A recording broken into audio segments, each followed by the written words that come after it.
Hello and welcome to the Citi Newsroom from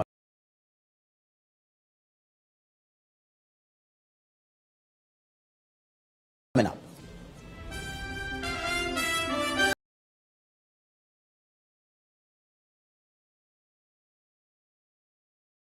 Ministerial Committee on Illegal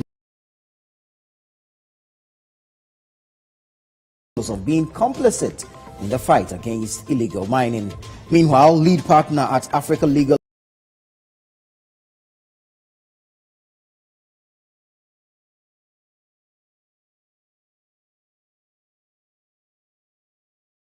come and tell me that when I called him, I instructed him, in inverted commas, to do what was not right. Let the minister come and say that when I called him, I was pushing an illegitimate. Labour reiterates stance not to have government in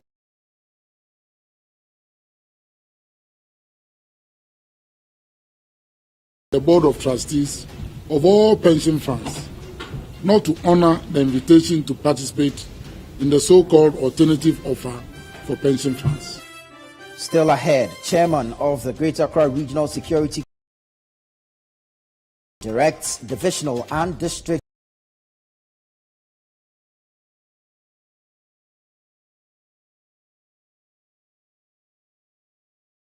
by directs with immediate effect that you instruct your divisional and district commanders to work with the MMDCs to ensure that there is strict adherence to the ban on drumming and noise making. There will be no exception. I repeat, there will be no exception.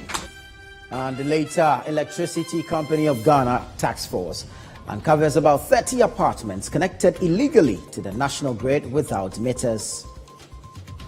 We have a meter here, all right, but because of the wrongful connection at the back of the meter, yes, the meter is not able to pick the correct consumption of the customer.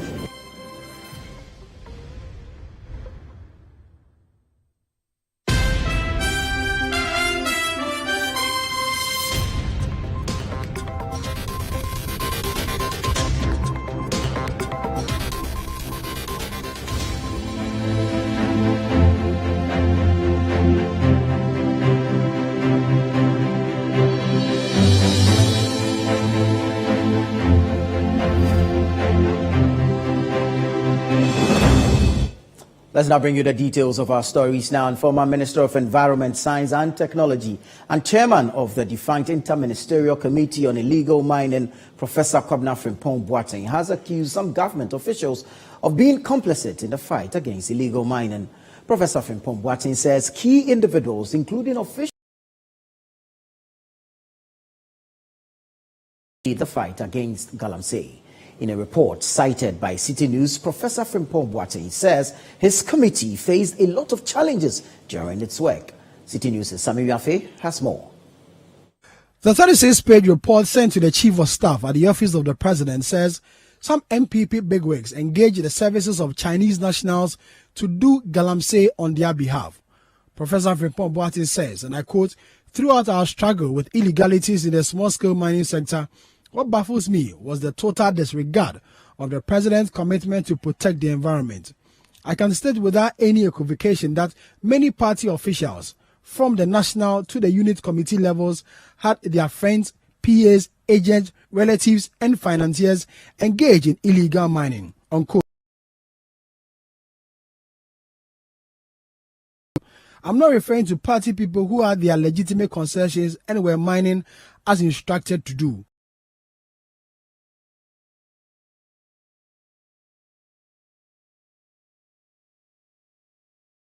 Party who on illegal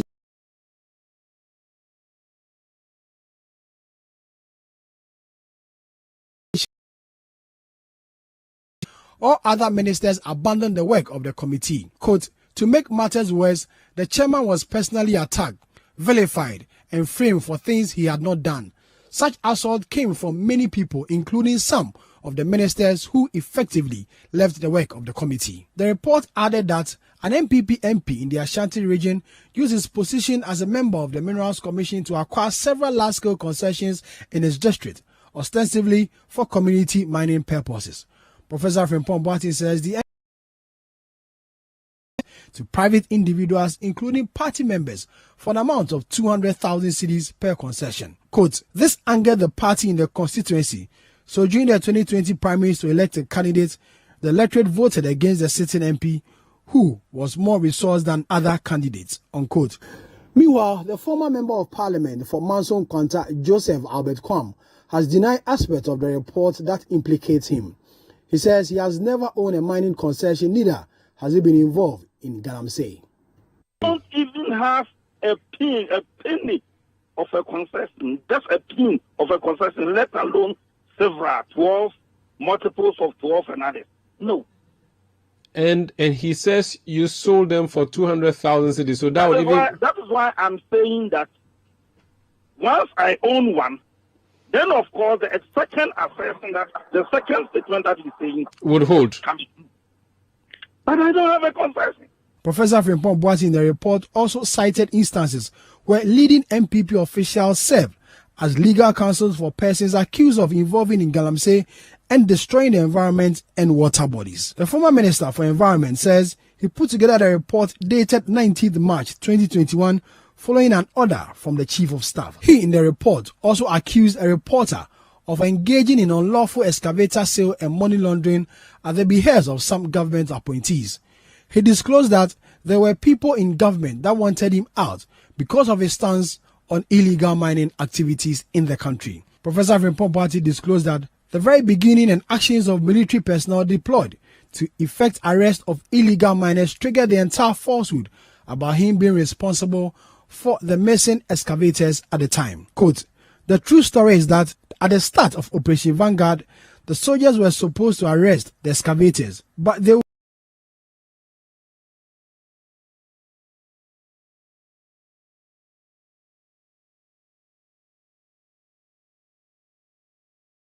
away, unquote. In an interview with state broadcaster GBC in March this year, Professor Frimpong Boateng disclosed that there was a grand scheme to get him out of office following his fight against illegal mining.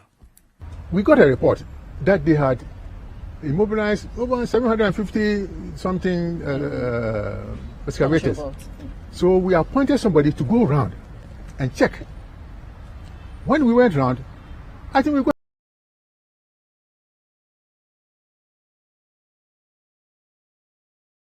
put in some extra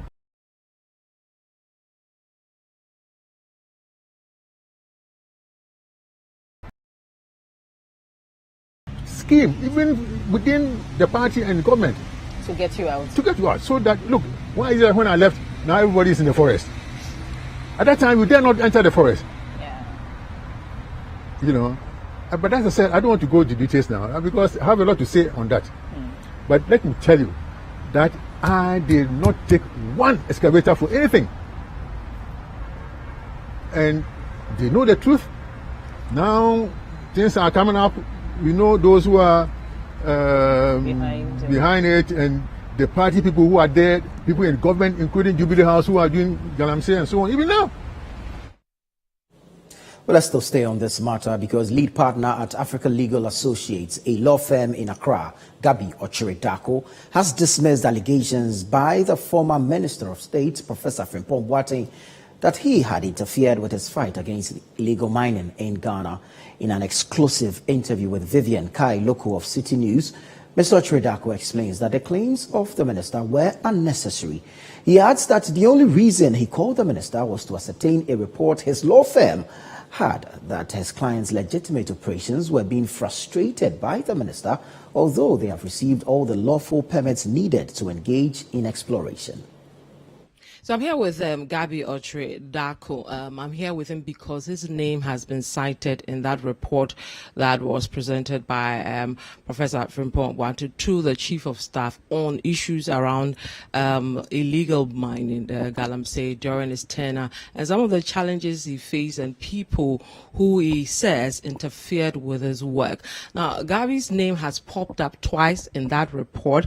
So I'm going to seek his thoughts on some of the allegations made against him. So let me start with the first part and read it quickly, then we start. It says, despite the fact that Cabinet directed the Minister for Lands and Natural Resources to suspend the issuance of all new license permits by the Forestry Commission and also to suspend the licenses already issued for operation in 47 forestry reserves, the directives were ignored and the distraction continued. Where still, soldiers had officially been withdrawn from mining sites, but in many areas, regular Ghana Army personnel were seen providing security at illegal mining sites. Now, what saddened me most was when Mr. Gabi Otri-Darko called to defend a company that was actively destroying the environment, especially the forests and river fin in the Aprapama and Krobo forest. Should I continue with the rest? Then it says, yes, we were ready to dislodge imperial heritage from Krobo Forest when Mr. Gabi Otri-Darko called to inform me that he was the lawyer for Heritage Imperial Limited, a company that was destroying the Krobo and Aprapama forest reserves, and in the process had also polluted and diverted the course of the River of Fin, as can be seen in the satellite images below. I informed the president about the behavior of Mr. Gabi Otri-Darko, and he promised to deal with it. Are you lawyers for heritage? It's very unprofessional of a minister to personalize an issue such as that. Very unprofessional to drop a name on a matter that was purely about a lawyer asking questions about his client. Heritage happens to be a client to one of the lawyers at my firm, Adam. And Heritage had a prospecting license issued on 25th October 2018, okay, which was to expire October 2021. I believe what the minister is referring to happened after this. I think it was in 2019 or 2020. I can't recollect, but he has the date. They had a mining exploration operating permit. Forest entry permit issued 12 November 2018, and also an EPA permit. My lawyer comes to me and says that his client, with all these permits and licenses, goes on site with equipment to do prospecting, and the soldiers have come to seize the equipment. Okay? Now, what do you do as a lawyer? The first thing I did was I asked, but are they with your people? Said yes. So I spoke to the. So you called the soldiers first? Yes. Okay. To ask what really was going on. And then they said that they were acting on the instructions of the minister. So I called the minister for clarification. Clarification in the sense that I have a client who has all the documents or permits and licenses required to do prospecting. Everything. And he goes on site, and then soldiers come to basically not just stop them from working, but to seize all the equipment. So I asked the minister, but they have permits, so what really, I want to understand the issue. And then the minister fires back and says, They are not prospecting, they are mining. And I said, but Minister, the information I have is that they took the equipment on that side today. So I want to be educated. Are the equipment for prospecting different from those that you need to mine? He couldn't answer. And I asked the technical people. They said, no, they're the same equipment. I said, so, I mean, they've just going on site today. So how can you? Said, oh, well, they shouldn't have been given the permit to enter the forest. I said, well, I mean, are you challenging the permit as fake? He said, no, but it shouldn't have been issued. I said, yeah, but that's a different matter. But I just want to understand really what the issues are. Is it that, so essentially he gave me his side of the story, which is that he believes that what they were doing was mining, not prospecting, even though they had just gone on site. And that was the conversation that we had. So what happened after that? Did you then tell him to let the people continue with the work? What kind of intervention did you make? My intervention was to understand why a company, a legitimate company, with all the licenses and permits required to do prospecting, was being stopped from doing their work. And that's what lawyers we do. But in this case, they were in a forest reserve, and per the rules around the illegal mining thing, people in the reserves, particular reserves, were supposed to halt operations. How different is this? There was no issue about halting operations. It was an issue of being issued a forest entry permit.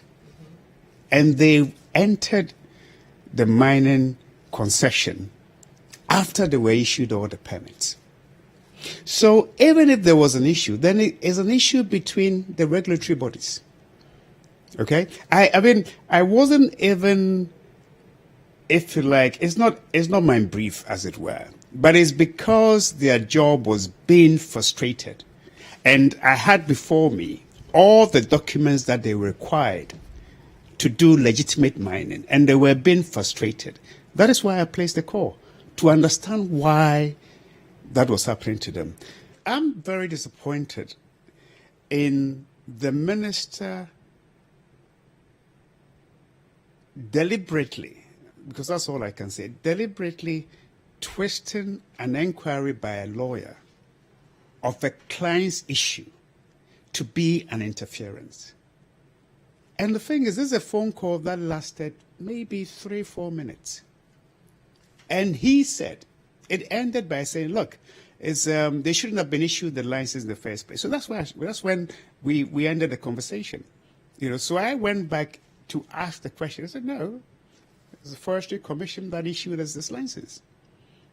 And for me, that was the end of the matter for me, in terms of my dealings with this matter. My lawyer took it up, and it was resolved. But to the extent that, I mean, whether you want to admit it or not, most people know that you have some clout. Yeah.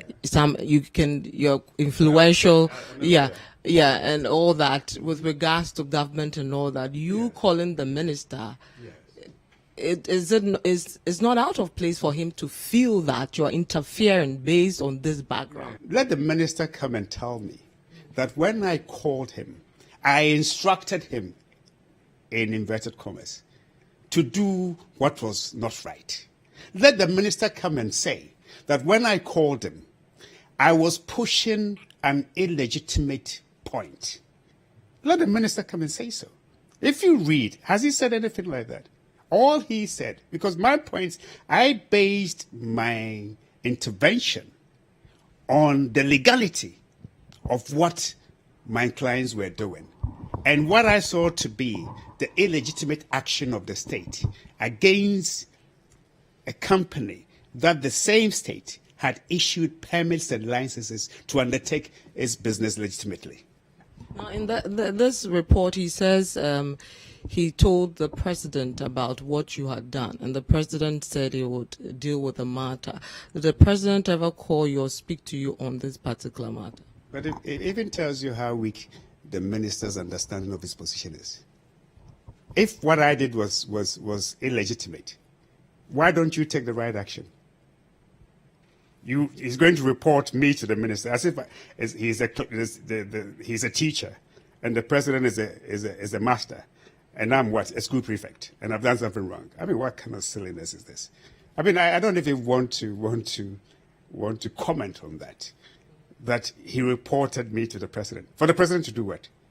Call you to order. The president is a lawyer. The president is a lawyer, and he knows that lawyers are supposed to what? To protect the legitimate business of their clients. So why would the president call me on a matter like this? Why would he even go to the president to complain?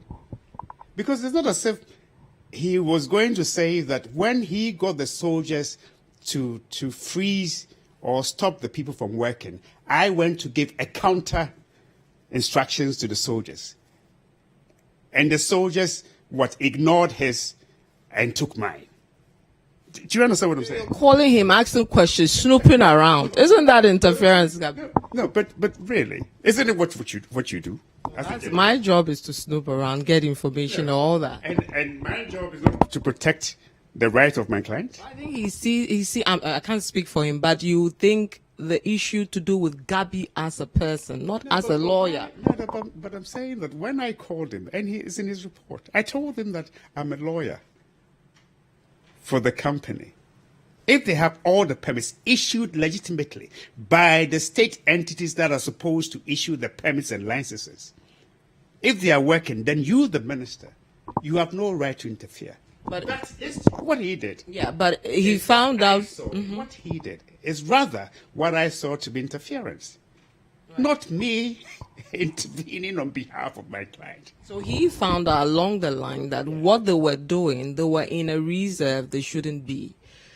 He has a right to speak to the regulators to stop their work or get the work to be stopped whilst investigations start, because obviously that permit wasn't issued under his regime as well.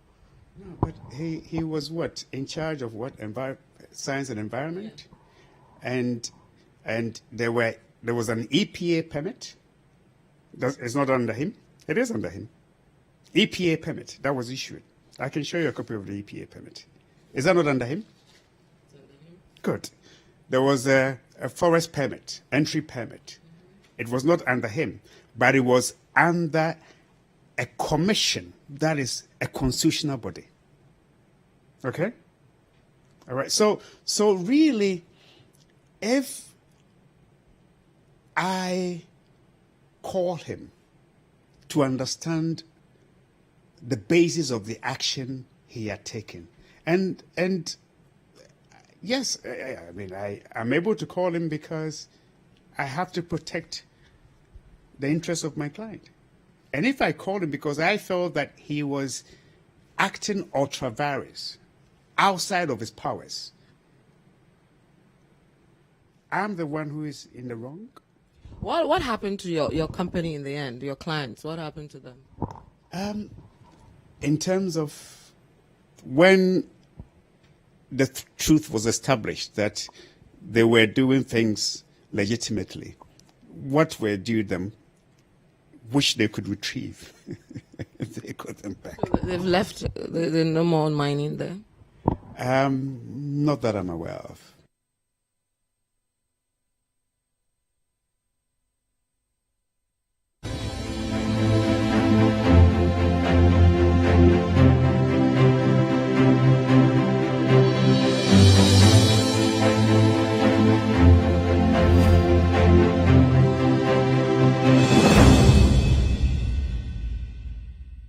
You're watching the Citi Newsroom here on Citi TV. Still to come.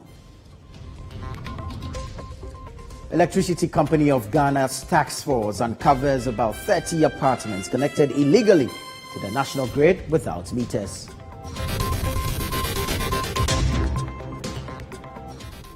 We'll be right back with the details. Do stay.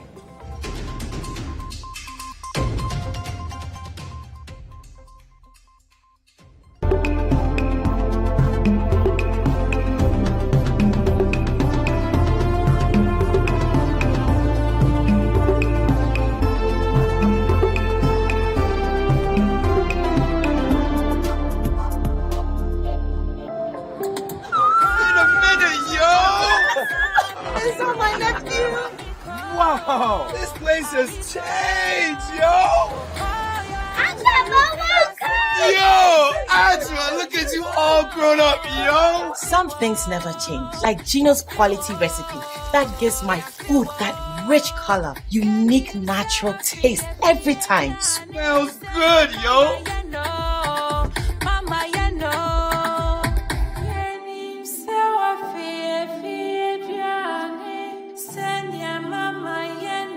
Hey, sister, we did what Ponsano and Casa, just like I remember. Uncle, hurry up and let's open the suitcase. Ajua, chai, never shrink coin pa.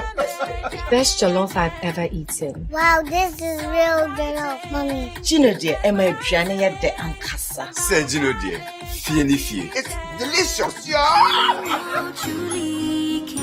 This advert is FDA approved. Finally, anyone can become a household. Oh, wow. Yeah. Flip, a real estate gaming platform that allows you to play and stand a chance of winning a house or cash or consolidated prizes, such as savings towards a house. Simple and easy to play. Visit www.yugoflip.com. Buy a ticket to enter the game. Wait for the end of the game to enjoy the win. Anyone can win. Flip it or own it. YugoFlip. This advertisement has been vetted and approved by the Gaming Commission of Ghana. Play responsibly, not for persons below 18 years, and gaming can be addictive.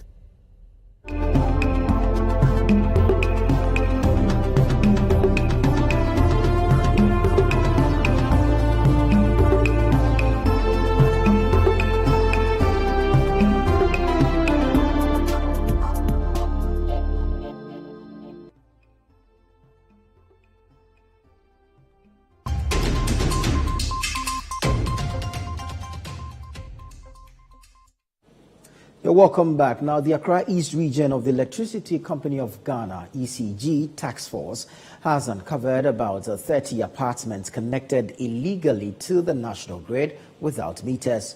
The discovery was made when the task force embarked on the national revenue mobilization exercise on the last day of the nationwide program. Meanwhile, the national security installations at the Kwame Nkrumah Circle have also been disconnected for 3 weeks, creating discomfort for service personnel. Now, Citi News says Fred Duho has been with the task force since the inception of the exercise. Today being the final day. He brings us the details. Fred. Today, obviously, is the last day as scheduled by the Electricity Company of Ghana to end the National Revenue Mobilization Exercise, which was intended to recoup some 5.7 billion Ghana cedis from customers who owe the Electricity Company for power consumed. Now, we are within the Adenta enclave where the task force is going into this particular house to get some illegally connected facilities of the grid. We understand this particular house, there are a number of apartments within it, and they've connected almost all of it illegally. So the task force is proceeding to take them off the national grid and then surcharge them for the wrongful connection. This is a bypass over here, and actually what is happening is that whatever consumption the customer is using is not passing through the meter at all. I'm only seeing cables. So when you say bypass, what is the bypass here? Most of the wires, are not running through where it has to run through for the consumption to be read. Yes, be recorded. Okay. We have a meter here, all right, but because of the wrongful connection at the back of the meter, yes, the meter is not able to pick the correct consumption of the customer. And you can see. So in essence, these people have the meter here, but they've been able to flip the board and then to illegally connect behind so that the ECG won't detect that there is some illegality. Okay. So in this case, what are the dangers? Okay. In fact, when it comes to illegal connections, we have two main side effects. The first one is a cost to Accra East region. And then the second one is a danger to the customer. As a danger to the customer, when you do illegal connection like this on your meter, yes, it can catch fire, and this can spread to the other parts of the house. Customers that engage in illegal connection, the first thing we do is to disconnect supply, and then we serve customers with notices to come to our offices for penalties, and then later we forward it to our legal team to also take them on. If they fail to come to your office, what happens? I'm just a tenant here. I can move the following day and leave. As we've been here today, we'll come back. If they don't report to the office, we'll come back and monitor and then surcharge them and then also hand them over to the authorities. I believe today is the last day of the exercise. I mean, the national exercise, actually. How many illegalities, in your estimation, has the task force uncovered?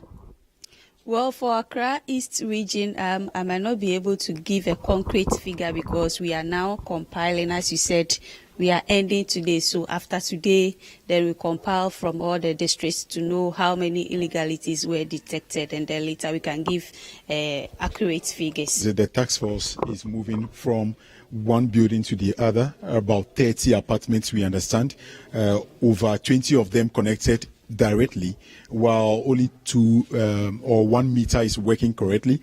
They have only 3 meters, 1 working correctly, 2 are connected or bypassed. And so which one is the correct one here? This one is correct. So this is the only correct one.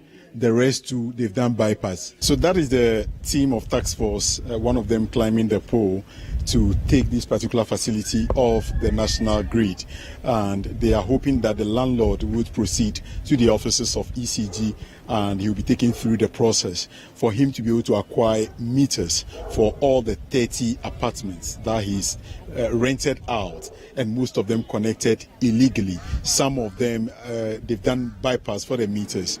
The entire facility has only 3 meters. Only 1 is genuinely consuming power.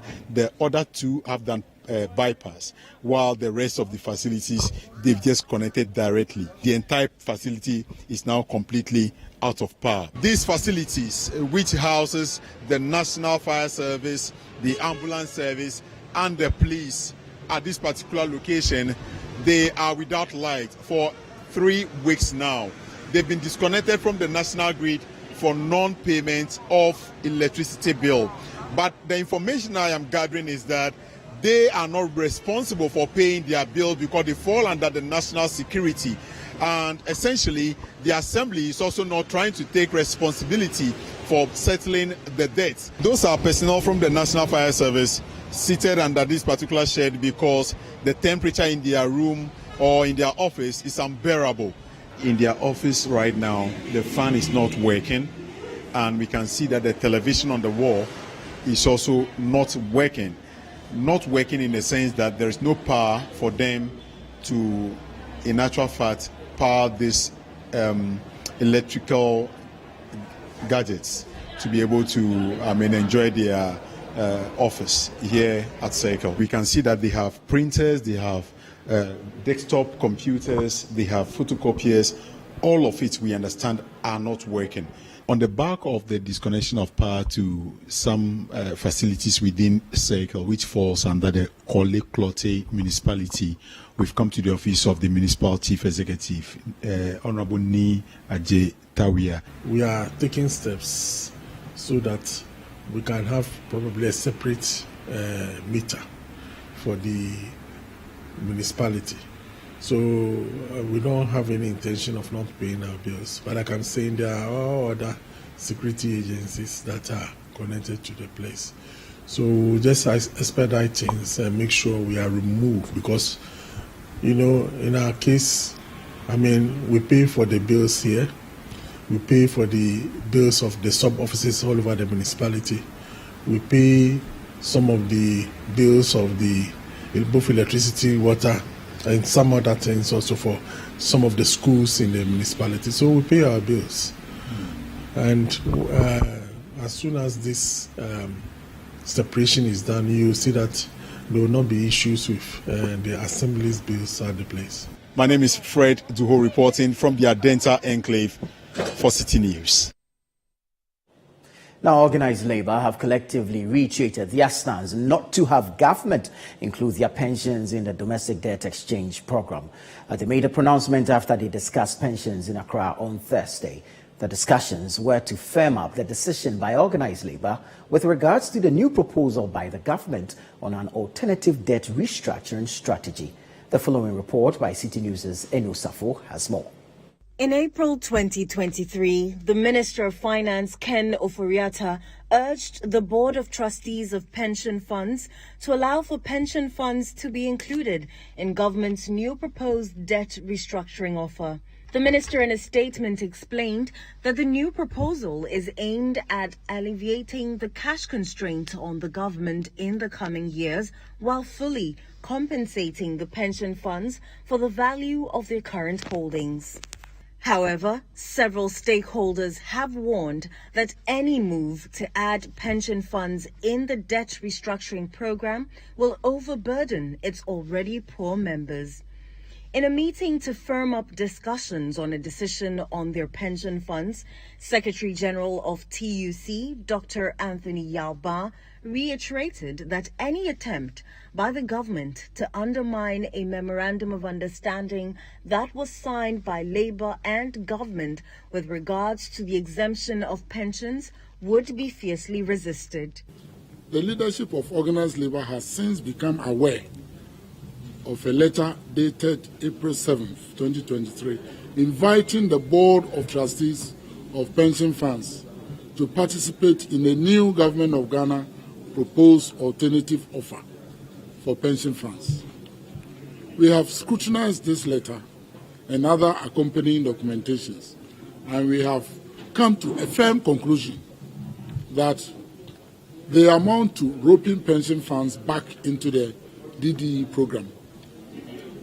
This request, in our view, undermines the spirit and letter of the MOU signed between Government of Ghana and organized labor. We therefore urge the Board of Trustees of all pension funds not to honor the invitation to participate in the so-called alternative offer for pension funds. Any attempt by government or the Board of Trustees of pension schemes to undermine the MOU will be fiercely resisted by organized labor. The leadership of organized labor further urges all organized labor groups to close ranks and abide by the tenets of the MOU we have signed with government. Deputy Minister for Employment and Labour Relations, Bright Rakubrobe, who was at an earlier meeting with organised labour over May Day celebrations, stated that organised labour's pensions would not be touched. And remember, there were two legs of the MOU. The first one is that pension funds will not be touched. That is a given. The second thing is that Labour work together on the way forward. So that's the next step. And government will engage Labour on a constructive way forward. Organised Labour have given government a stern warning to not go contrary to the memorandum of understanding they signed with regards to their pensions. For Citi News, my name is Eno Safo. The chairman of the Greater Accra Regional Security Council, Henry Korte, has directed divisional and district commanders of the police service to liaise with the various metropolitan, municipal and district assemblies in ensuring compliance with the ban on drumming and noise making. This comes after the Ghana Traditional Council announced a ban on noise making and drumming effective May 15, 2023 as part of the annual Homowo Festival celebrations. Speaking at the Garmanches Palace, the Greater Accra Regional Minister Henry Korte said the directive must be fully adhered to by all and sundry in the national capital. There is more in the following report by Citi News' Daniel Sakite and read to you by Charles Ousukumi.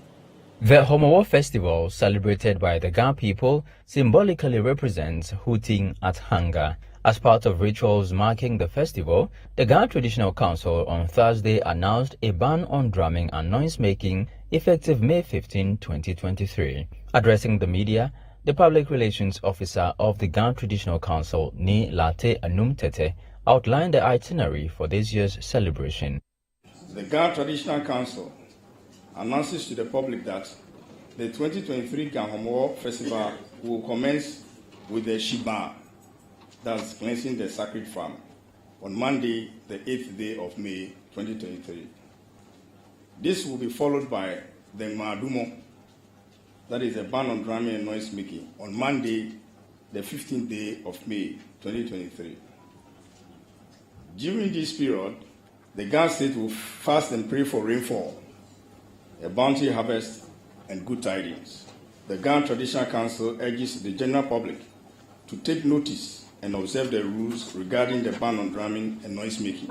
The Greater Accra Regional Minister Henry Quartey promised to ensure total compliance with the laid down guidelines, particularly the ban on drumming and noise making.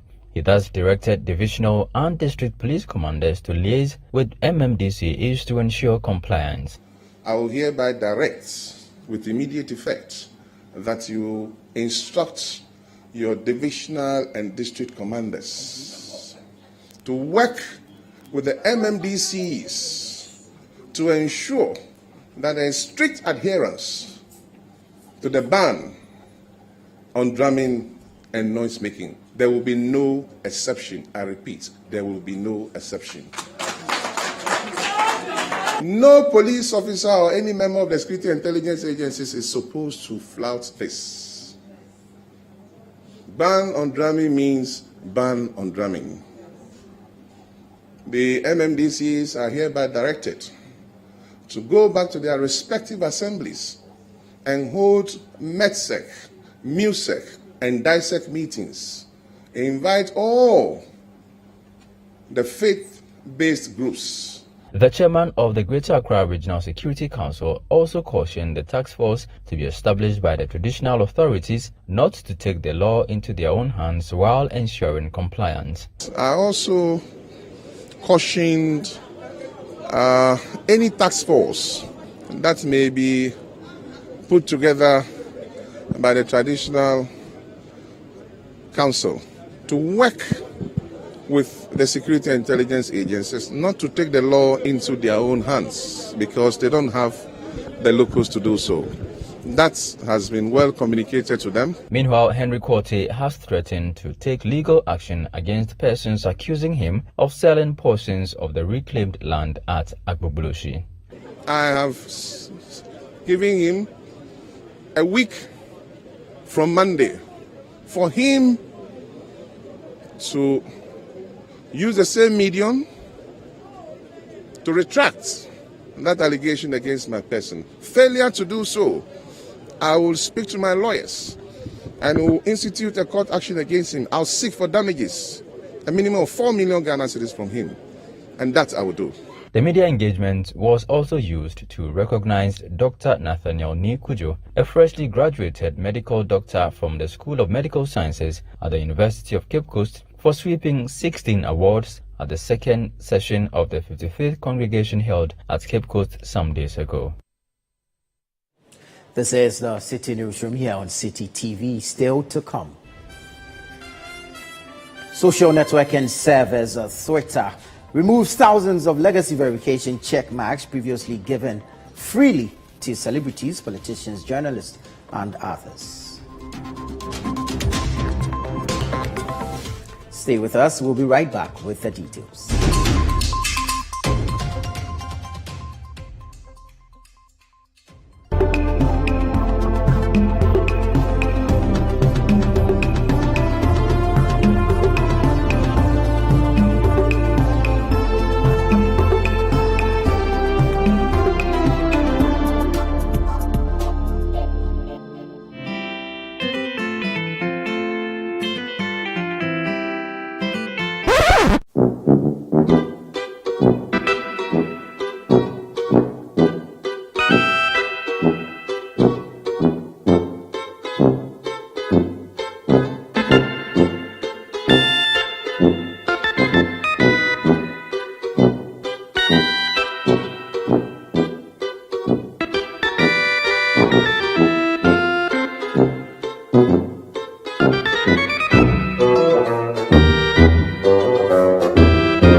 Plus is a fully skimmed evaporated milk.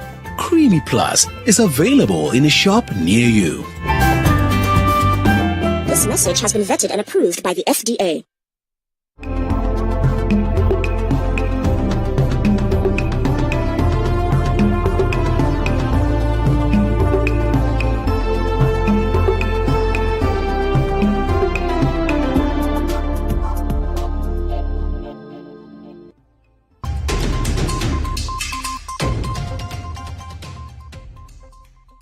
Grateful that you stayed on with us. Let's bring you some more stories. The Public Utilities Workers Union of the Trades Union Congress and some staff of the Ghana Water Company Limited have protested the nomination of Collins Nunchiri Nyama as a Deputy Managing Director, Finance and Administration of the company. The staff contend Mr. Nyama does not have the required qualification for the job and thus should not be considered for the position.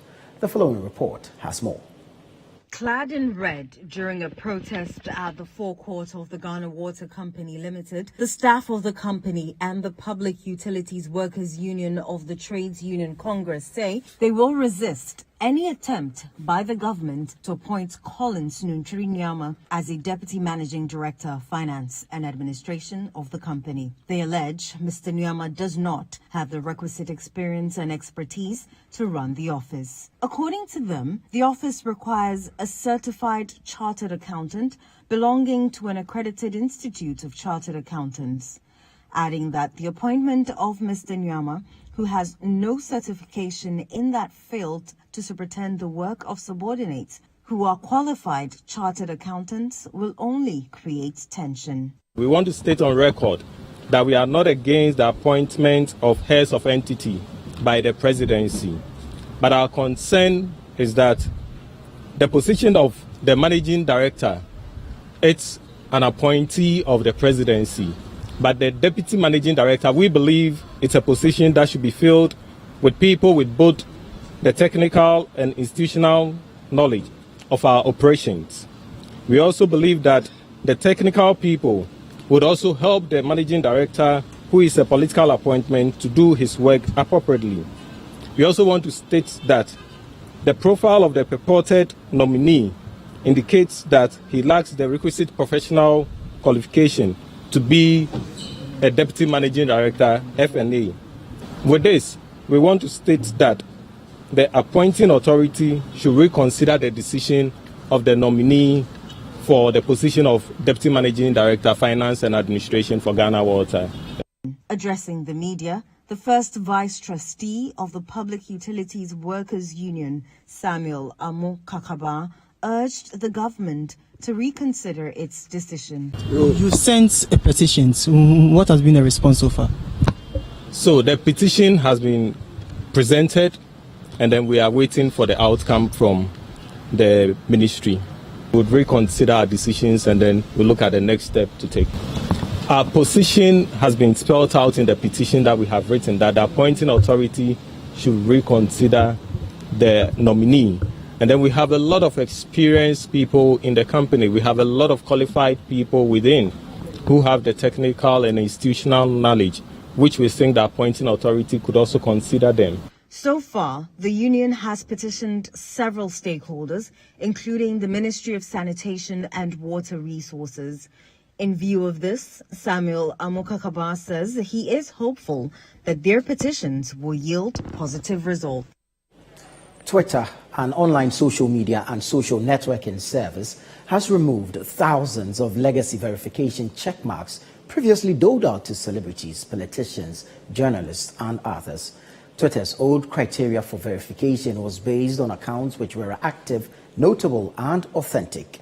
According to the company's CEO, Elon Musk, verified accounts will not retain a blue checkmark unless they subscribe to Twitter Blue, a paid-for service. However, institutions such as the Ghana Police Service and some personalities in Ghana have subscribed to the paid-for service. There is more in this report filed by Daniel Abogre and read by Enusafo. Twitter Blue first launched in the pre-Musk days of 2021. As a subscription service offering power features like undoing a tweet and saving bookmarks to folders, The company's CEO, Elon Musk, relaunched the program in November 2022, including a blue check mark in the features for paying users. Immediately, the program was flooded with users who paid for counterfeit accounts pretending to be users such as former President Donald Trump, Rudy Giuliani, LeBron James, and Nintendo. Charging for Twitter verification provides additional revenue to Twitter. But what will the paid-for blue badge offer users? Well, it gives users exclusive features such as edit tweets, see approximately 50% fewer ads in the For You and following timelines. It also allows blue subscribers to tweet up to 10,000 characters, bold and italicized text in tweets, bookmark folders, custom app icons, NFT profile pictures, themes, custom navigation, Spaces tab, top articles. Turn long threads into a more beautiful reading experience. Undo tweets, prioritized rankings in conversations and search, and SMS two-factor authentication, as well as upload videos up to 60 minutes long. So how much will it cost you to get the tick? For persons who use iPhones or Android phones, they will have to pay $11 a month or $114.99 a year to get the blue tick. Stephen Nasebwedi, a digital marketing consultant, shares insights on its impact on Guinean business. Twitter has often been accused of having too many bots, too many fake accounts. And so all of a sudden, if you're removing something like a verification, which was what a lot of businesses and individuals used to kind of like certify that they are the real people, the real companies, then it's kind of defeating. In terms of businesses, what it means is that they either have to find the money to pay the fees. I know it's not a lot, just $8 a month. But to small businesses and startups, that's still a lot of money. So they need to find the money to pay it, or they lose it around the risk of fake accounts being set up by people to kind of like deceive and run all sorts of businesses. So they dupe people and things like that. So that is a real risk that they run. If there's anything they can do, if you can't pay it, what you need to do then is be more active on Twitter. Raising concerns on misinformation on the microblog, Stephen Tindy, a lecturer at the Department of Communication, Unimac GIJ campus, says users need to intensify their verification of information on the platform. Previously, when Twitter will give us a hand in determining whether the account is authentic or not, now we will have to go the extra mile to find out for ourselves whether the account is authentic or not. This means that we will have to be more cautious in our use of digital platforms. It's no longer a supposedly free highway. We will have to up our levels of media and information literacy, because we will now need to find out for ourselves whether an account is authentic or not.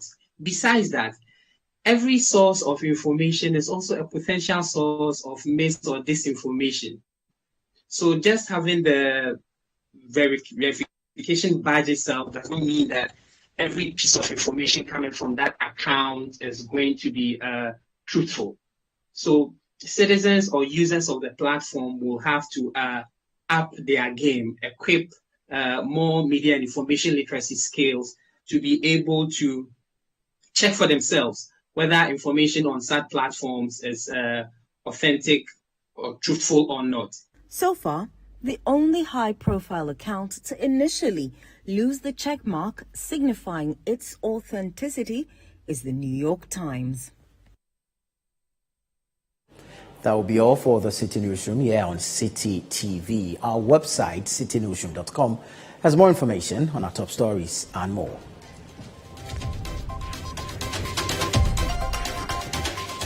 Subscribe to CityTube on YouTube for more exclusive video content from Citi TV. You can also watch Citi TV on DSTV channel 363 and on GoTV channel 182. My name is Nanatufo Boateng. Many thanks for watching.